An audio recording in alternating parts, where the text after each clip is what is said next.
तो अब देखेंगे वियोजन या अपघटन अभिक्रिया। इसके पहले वाले वीडियो में देखे थे संयोजन अभिक्रिया क्या होता था या संश्लेषण अभिक्रिया। वियोजन अभिक्रिया जो होता है संश्लेषण अभिक्रिया का विपरीत होता है।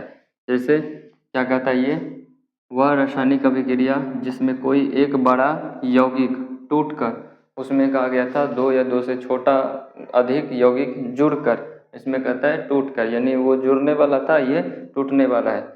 टूटकर दो या दो से अधिक सरल पदार्थ या जिसमें यौगिक हो सकता है या फिर वो तत्व बनता है, उसको हम बोलते हैं वियोजन या अपघटन अभिक्रिया। तो इसमें क्या होता है कि दो पहले से जुड़ा होता है, इसको सिर्फ तोड़ना होता है। जबकि संयोजन में क्या था, टूटा हुआ चीज़ को जोड़ के एक नया चीज़ बनाना होता है। तो वियोजन अभिक्रिया संयोजन अभिक्रिया का पूर्ण रूप से विपरीत होता है।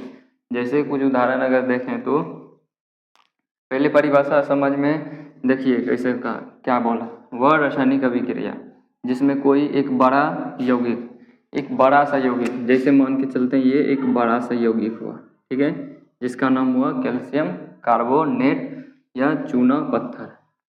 यौगिक ये कहता है यौगिक बड़ा सा यौगिक टूट कर, अब ये टूटेगा तो हो सकता है कि दो को बनेगा या तो दो से ज़्यादा बन सकता है, एक नहीं बनेगा। एक बनेगा तो यही रह जाएगा ना, फिर वो अभिक्रिया होगा ही नहीं।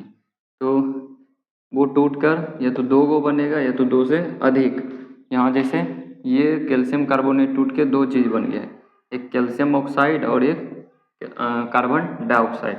दो या दो से अधिक सरल पदार्थ, बिल्कुल सिंपल है, कैल्शियम ऑक्साइड और कार्बन डाइऑक्साइड। जैसे यहाँ पर ये जटिल था, ये जटिल जैसा दिख रहा है, फिर टूटते टूटते लास्ट में जो बनता है ये इसी का भाग है। दो चरण में अभिक्रिया होता है ये इसका। तो इसमें कभी कभी देखिए यहाँ पर एक दो और ये तीन तीन बन जाता है, कहीं कहीं दो भी कहीं कहीं तीन। सरल पदार्थ उसमें यौगिक भी बन सकता है, जैसे दो पदार्थ दो तत्व जिसमें मिला होगा यौगिक, जैसे ये यौगिक है, ये यौगिक है, या तत्व जैसे ये ऑक्सीजन, ये तत्व है या फिर हम इसको अणु बोल सकते हैं, ये बनता है। इसी को हम बोलते हैं वियोजन या अपघटन। अपघटन का मतलब भी वही होता है टूट जाना या बिखर जाना। वियोजन का मतलब भी वही होता है टूटना या हट जाना। तो वियोजन अभिक्रिया या अपघटन अभिक्रिया एक ही होता है। इसको और दूसरा भी नाम दिया जाता है, पहले हम उदाहरण एक एक करके देख लेते हैं। जैसे ये कैल्शियम कार्बोनेट है, ये अपने से नहीं टूटता है, इसको पहले गर्म करना पड़ता है, और गर्म करने के लिए इसको हम ताप देंगे।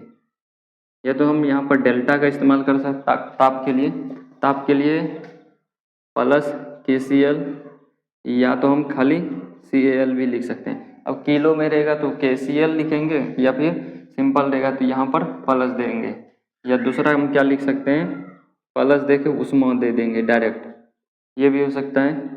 या तीर के ऊपर पर हम ताप लिख देंगे, ये भी होता है। या तीर के नीचे हम इस डेल्टा का प्रयोग कर लेंगे। तो अगर इसमें से कुछ भी लिखा हो तो समझ जाइएगा कि उसमें ताप आया है। तो प्लस KCl यहाँ पर वो लिखाएगा किधर, इस साइड लिखाएगा, बायां साइड, क्योंकि इसमें हम अभिक्रिया में ताप देकर इसको हम तोड़ेंगे। तो ताप जिधर देंगे उधर इधर लिखाएगा, तो या तो यहाँ पर लिखा देगा डेल्टा, या तीर के ऊपर हम ताप लिख सकते हैं, या तो प्लस में यहाँ KCl या उष्मा कुछ भी लिख सकते हैं। वो उष्मा लेगा तब टूटेगा। इस तरह का अभिक्रिया को हम पहले भी बताए थे, इसको बोला जाता है उष्माशोषी। उष्माशोषी का मतलब उष्मा लेगा फिर जाकर अभिक्रिया करेगा। एक होता था उष्माक्षेपी, जो कि अभिक्रिया करने के बाद उष्मा बनाता था, ये उल्टा है, उष्माक्षेपी नहीं है, ये उष्माशोषी है। जब तक इसमें अभिक्रिया में उष्मा नहीं देंगे तब तक ये अभिक्रिया होगा ही नहीं। तो कैल्शियम कार्बोनेट को जब गर्म किया जाता है तो वो टूट जाता है कैल्शियम ऑक्साइड में और कार्बन डाइऑक्साइड में। इस कैल्शियम ऑक्साइड का उपयोग घरों की पुताई में की जाती है। दीवार सबको पुताई में किया जाता है जिससे घर की सफेदी आती है, और एक सीमेंट उद्योग में भी इसका उपयोग होता है। तो कैल्शियम ऑक्साइड का उपयोग घर की पुताई में, जो घर में दीवार सबको पेंट किया जाता है उसमें होता है, और एक सीमेंट फैक्ट्री में जो कंक्रीट बनता है उसमें होता है। तो कैल्शियम ऑक्साइड, तो तो कैल्शियम कार्बोनेट को पहले गर्म करके तोड़ा जाता है कैल्शियम ऑक्साइड में, और कार्बन डाइऑक्साइड तो गैस है, ये तो बाहर निकल जाएगा सीधा, तो ये बच जाता है, जिसका उपयोग अलग अलग इस्तेमाल में कर लिया जाता है। उसी तरह ये KClO3, इसका रासायनिक नाम होता है potassium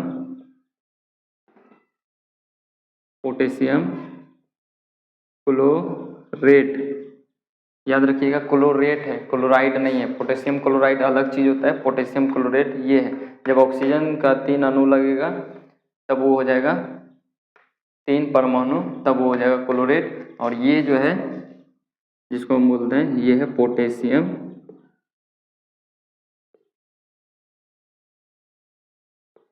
chloride. Potassium chloride KCl होता है, पोटेशियम क्लोराइड KClO3 होता है। और साथ में जब पोटेशियम क्लोराइड को गर्म किया जाता है, तो गर्म करने के लिए बताए थे यहाँ, तो ऐसा भी लिख सकते हैं, या तो डेल्टा, या तो ताप, या तो हिंदी में ही ऊष्मा लिख देंगे, लेकिन इस साइड ही होना चाहिए, यहाँ पर नहीं लिख देंगे कि इसे ऊष्मा। अगर इधर ऊष्मा दे रहे हैं इसका मतलब ये हुआ कि अभिक्रिया होगा और ऊष्मा निकलेगा, लेकिन ऐसा हो नहीं रहा है। हम ऊष्मा दे रहे हैं तब जाके ये अभिक्रिया हो रहा है, और ये अभिक्रिया हो कैसा रहा है, उल्टा हो रहा है, यानी कि टूट रहा है। ये जुड़ने वाला अभिक्रिया नहीं है। जुड़ने वाला में संश्लेषण उसको बोलते थे, जिसमें 2 छोटा छोटा चीज़ जुड़ के एक बड़ा सा बनता था। इसमें उल्टा होता है कि एक बड़ा सा चीज़ टूट के 2 छोटा छोटा चीज़ बनता है, इसमें पोटेशियम क्लोराइड और ऑक्सीजन गैस बनता है। इस ऑक्सीजन गैस को चेक करने के लिए एक विधि भी आता है। इसमें हम कर क्या सकते हैं, जैसे एक छोटा सा परख नली लेंगे, यहाँ पर बनाते हैं। एक परख नली लेंगे यहाँ पर कांच का, छोटा रहेगा, नीचे में बर्नर लगा के इसको गर्म करेंगे, और इसमें क्या भरना है, पोटेशियम क्लोराइड, यानी कि इसमें ये भर देना है KClO3 भरेंगे। तो जब ये गर्म होगा तो इधर से एक गैस निकलता है, उस गैस का नाम होता है ऑक्सीजन। अब पता कैसे चलेगा कि वो ऑक्सीजन है, क्योंकि ऑक्सीजन के पास तो अपना कोई गंध होता नहीं है कि महकता होगा किस तरह। तो इसको पता करने के लिए हम यहाँ पर एक जलती हुई माचिस का तीली ले जाएंगे, या कोई भी चीज़ एक जलता हुआ ले जाएंगे जो कि हल्का सा जल रहा हो। जैसे इसके पास ले जाया जाएगा इस माचिस के तीली को, तो ये पहले धीरे धीरे जल रहा होगा। जैसे इस ऑक्सीजन गैस के संपर्क में आएगा, ये और ज़्यादा तेज लौ के साथ जलना लगेगा। यानी पहले जो बुझने वाला माचिस का तीली होगा, जो अब लगेगा कि बुझ जाएगा, उसको ले जाएंगे पास में, तो ये और ज़्यादा तीव्र रोशनी के साथ जलने लगेगा। और ऐसा काम करता है कौन, ऑक्सीजन। ऑक्सीजन जो होता है वो दहन का पोषक होता है।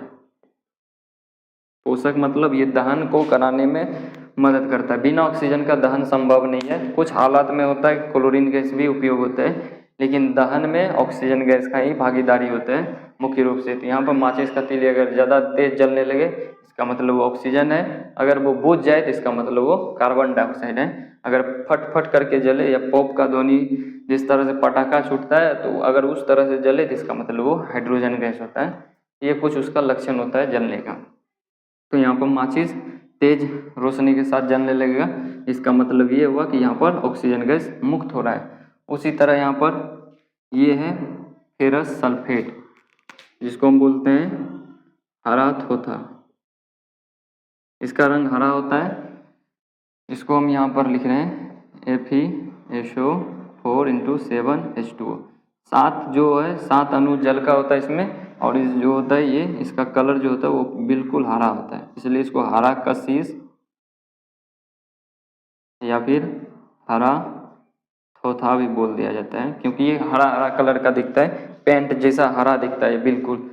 तो होता क्या है, अब इसको गर्म किया जाएगा, ठीक। तो इसमें भी यही होता है कि एक परख नली लेना है। प्रयोगशाला में परख नली ही लिया जाता है। छोटा सा कांच का बर्तन लेना है, उसके बाद नीचा से इसको गर्म करना है, ठीक। बर्नर की सहायता से, या फिर कोई नीचा से कोई भी सोर्स हो जिससे आग निकले और ये गर्म हो। और इसमें क्या रखना है, ये लिक्विड भर देना है हरा कलर का, जिसमें FeSO4 एवं CH2O × 7H2O होना चाहिए। ये यानी कि फेरस सल्फेट का ये विलयन इसमें डाल देंगे। जब गर्म करेंगे तो कुछ देर के बाद इधर से होगा क्या, इधर से बहुत गंदा गंदा गैस महकेगा, जो कि होता है वो SO2। SO2 और एक होता है SO3। ये दोनों गैस निकलता है और बहुत ही गंदा इसका गंध होता है। सल्फर का गंध बहुत गंदा होता है। जैसे लिफाफा सबको जलाते हैं तो बहुत गंदा महकता है, उसी तरह का इसका भी गंध होता है, बहुत गंदा महकता है। तो इससे पता चल जाता है कि सल्फर के पास अपना खुद का गैस होता है, तो ये पहले महकना शुरू हो जाएगा तो हम समझ जाएंगे कि सल्फर गैस है। और दोनों गैस लगभग एक ही समान महकता है, बहुत जलने जैसा गंध ना होता है।